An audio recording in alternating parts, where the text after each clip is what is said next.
नमस्कार, आप देख रहे हैं दी यूनाइटेड वार्ता यूवी टीवी। मैं हूं सुनील। डेली न्यूज में आपका स्वागत है। आइए नजर डालते हैं आज की खास खबरों पर।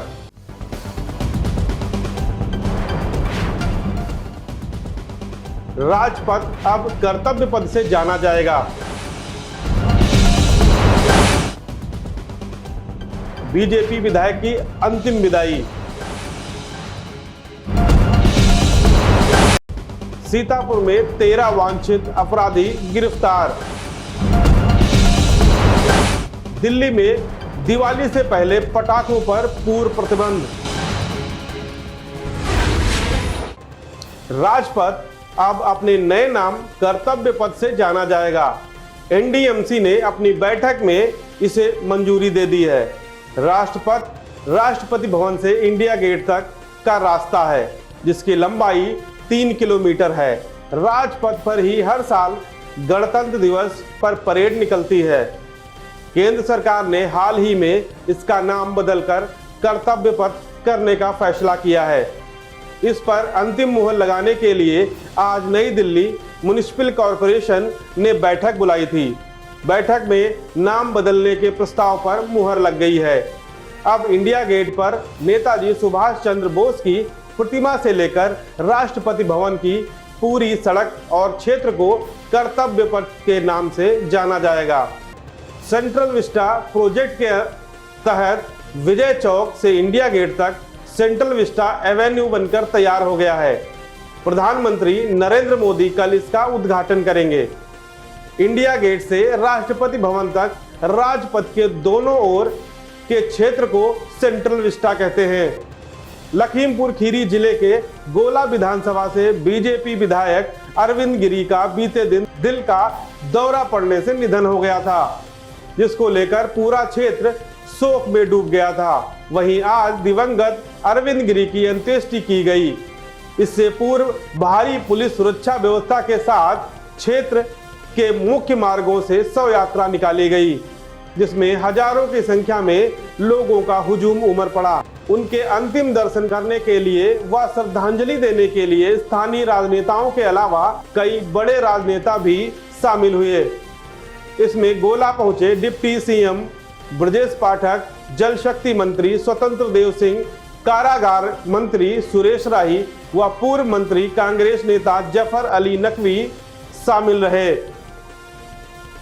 दिवंगत विधायक अरविंद गिरी के फार्म हाउस पर ही शोक के साथ उनकी अंत्येष्टि की गई। वहीं मौके पर पहुंचे सभी राजनेताओं ने अरविंद गिरी के निधन को पूरी भारतीय जनता पार्टी के क्षत की बात कही और बताया उनकी कमी को पूरा नहीं किया जा सकता है। इसके अलावा उन्होंने उनके परिवार के साथ हर वक्त खड़े रहने की बात भी कही। निधन से हम सबको अपूर्णीय क्षति हुई है। भारतीय जनता परिवार को अपूर्णीय क्षति हुई है, पूरी सरकार को अपूर्णीय क्षति हुई है। उनके आकस्मिक निधन से हम सब स्तब्ध हैं। ईश्वर से प्रार्थना करते हैं उन्हें अपने चरणों में स्थान दें और पूरे परिवार को ताकत दें, जिससे वह सैनिक पीड़ा को सह सके। सदैव गिरी जी एक बड़े सामाजिक कार्यकर्ता थे। हमेशा उन्होंने निर्बलों की, गरीबों की, किसानों की लड़ाई लड़ने का काम किया। पूरा जीवन काल एक बड़े सामाजिक कार्यकर्ता के रूप में और एक उन्होंने समाज सेवा के क्षेत्र में कीर्तिमान स्थापित किया। हम वो पहला चुनाव एक साथ लड़े थे, वो सपा से, हम भाजपा से 96 में चल रहा है। ईश्वर से ही प्रार्थना करता हूँ कि चरणों में स्थान बहुत ज़्यादा लोकप्रिय नेता और समाज के लिए संघर्ष किसान के लिए संघर्ष सदन में आवाज़ उठाई। वो लोकप्रिय नेता थे, यशस्वी नेता थे, परिश्रम की पराकाष्ठा करने वाले नेता थे। संगठन सरकार को दोनों को क्षति हुई उनके, वो बड़े नेता थे। सीतापुर के चंदपुरवा गांव में दो पक्षों में मामूली कहासुनी को लेकर जमकर बवाल हो गया, जिसमें चली गोलियों से एक पक्ष के 2 लोग गंभीर रूप से घायल हो गए। दोनों घायल युवकों को जिला अस्पताल में इलाज के लिए भेज दिया गया है। मामला महोली कोतवाली इलाके का है। आज सुबह लगभग 8 बजे एक सूचना थाना महोली पे आई थी। थाना महोली के ग्राम चंदीपुरवा में एक फायरिंग हुई, इसमें 2 लोग घायल हो गए हैं।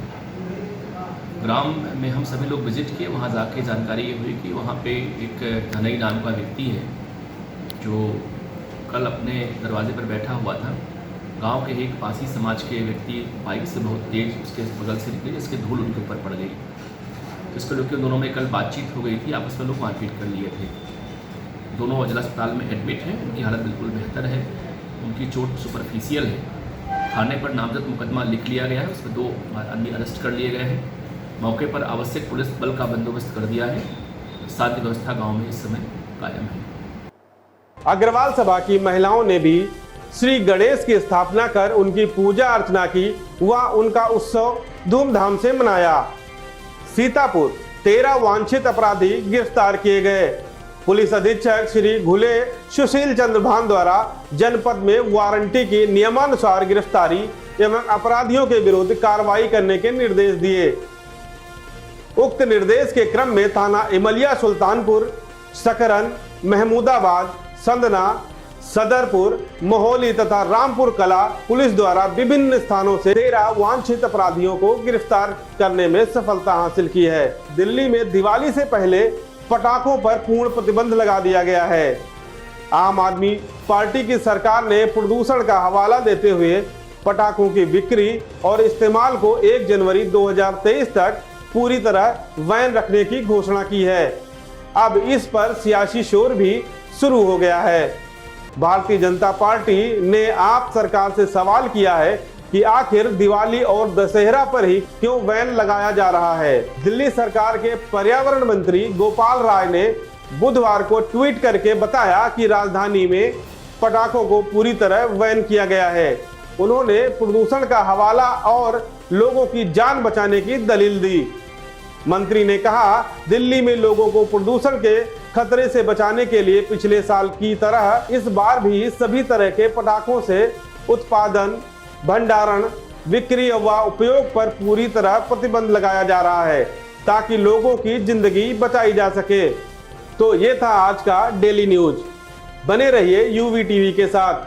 हमारे यूट्यूब चैनल को सब्सक्राइब करें, साथ ही लाइक करें और अधिक से अधिक शेयर करें। शुक्रिया।